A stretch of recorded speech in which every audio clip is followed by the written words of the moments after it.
Well, that didn't take very long. I was talking about this in a video the other day about how we're going to see Concord fall below 100 players. Well, it's already happened.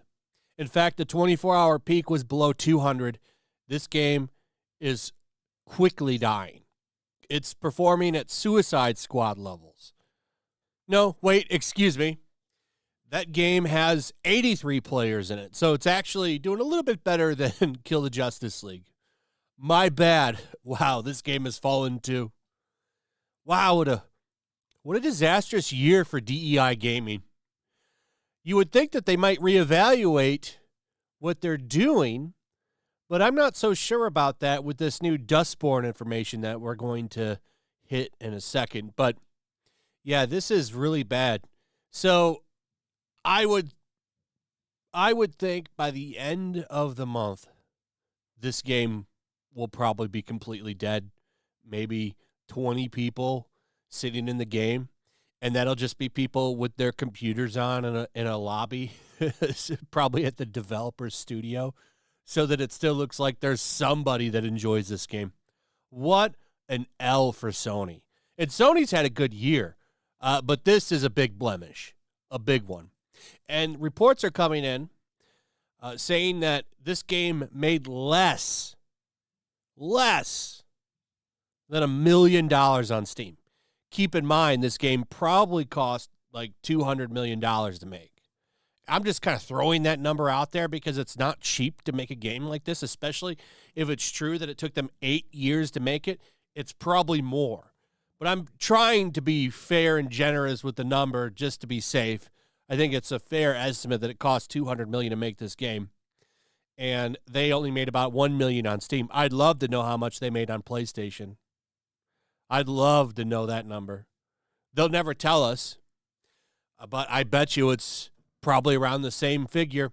I bet you there's not that many people playing it on PlayStation either. They're all playing Wukong, because don't forget, that game came out on PlayStation too. That's what they're all playing, or they're already playing Overwatch. They already had something that they could play.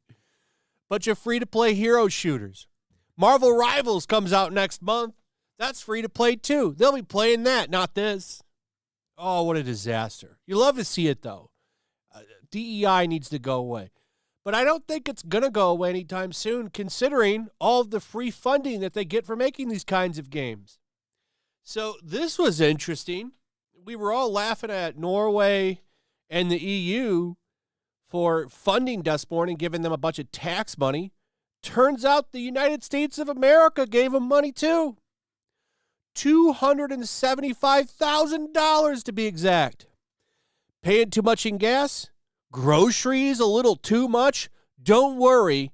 Your money's going to good causes. It's going to fund games like Dustborn. This is literally government propaganda, by the way.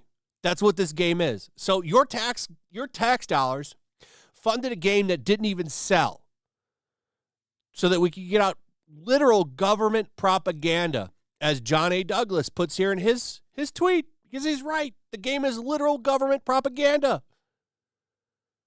How many people are playing this game, by the way, on Steam? 23. 23 people playing this game right now on Steam. What are the conditions for this game? Well, we have some of them. In fact, thanks to Niche Gamer in this link right here, we have the entire proposal. A U.S. Embassy Public Affairs section announces an open competition for organizations to submit applications to 1, produce an English and Dutch language pilot, produce a French version, produce an additional translation of a European language, Asian language, or African language, host the game on their own websites, develop and implement data collection and analysis, promote the games to the target audience. They also have found that digital games have proven to be an effective tool in building cognitive resistance to disinformation across diverse environments and cultural contexts. The U.S. Embassy in The Hague is accepting proposals for the development of a digital game that incorporates active inoculation theory along with other digital media literacy education methods in a fun, interactive experience targeting global internet users ages 15 and up. Primary gameplay should simulate the experience of engaging in common disinformation and propaganda activities while educating the user on digital literacy applicable in the real world. Successful proposals will incorporate active inoculation theory that addresses current disinformation and propaganda tactics. The delivered project should be modular, scalable, and expandable so that later iterations could address additional problem sets, such as violent extremism and health misinformation. The game will be piloted simultaneously with players in the United Kingdom and the Netherlands, and lessons learned from these pilots will inform the final version of the game intended ultimately for global audiences. The next translation will be produced for French speakers in Europe and Africa, followed by one more translation into the European, Asian, or African language to be determined later.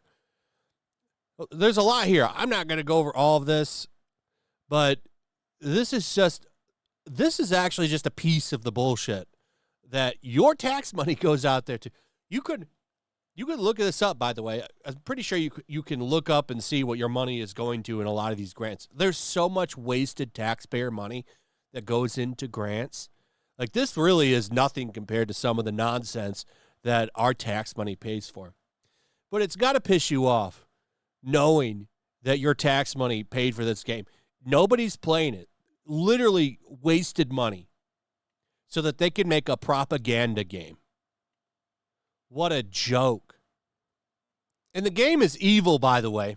I watched some of Savvy's stream yesterday. Madam Savvy has been streaming this game on YouTube.